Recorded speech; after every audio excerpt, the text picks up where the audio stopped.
मुझे ये बताएं कि अभी हमारी थोड़ी देर पहले फाख्ता से बात हो रही थी कादिर ख्वाजा से, वो मैं ये बता रहा था माइक हसन की प्रेस कॉन्फ्रेंस हुई और 2-3 उन्होंने चीजें बताई कि कोच ने क्या-क्या कहा। तो अभी जैसे मुकद्दस ने मेरे से सवाल पूछा कि क्या ये ज़रूरी है कि कल उस्मान तारिक अगर खेलते हैं तो उन्होंने 11वां या 12वां ओवर ही करवाना है? क्या किसी रिपोर्टर ने या आपने या किसी और जर्नलिस्ट ने उनसे ये सवाल पूछा कि ऐसा क्यों है कि हमने उस्मान तारिक को इतनी लेट ही लेके आना है कि फ़ॉर्मूला हमने कर दिया तो हम उसी के लकीर के फ़कीर बन जाएँगे?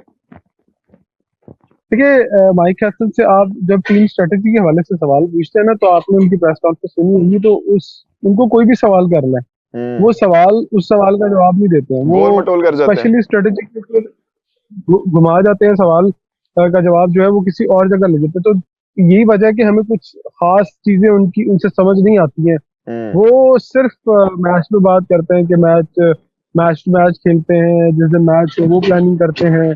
और एक उन्होंने लास्ट टाइम जो बात की थी, उन्होंने पूछा था कि आपने जो सलमान अली आगा को ओवर देने का डिसीजन था कब किया? मैंने 3 दिन पहले ही कर लिया था। तो वाह! साल मतलब हैरानगी इस बात की होती है कि आपने अगर 3 दिन पहले डिसीजन ये कर लिया था कि सलमान अली आगा ही पहला ओवर डालेंगे, फर्ज करें कि पिच किसी और तरह की आ जाती है जो नहीं उसका सपोर्ट नहीं करती है स्पिनर्स को, तो फिर हम्म। क्या करेंगे?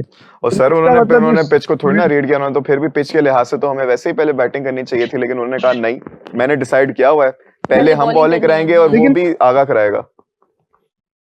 देखिए, ये इससे बात ये साबित होती है कि कोच जो है वो जो प्लान लिख लेता है या कोच को कोई प्लान दे देता है, तो वो उसी हिसाब से चलते हैं। हम्म, अब आपने ये कहा, सोच रहे होंगे कि कोच को प्लान कौन देता है। हम्म।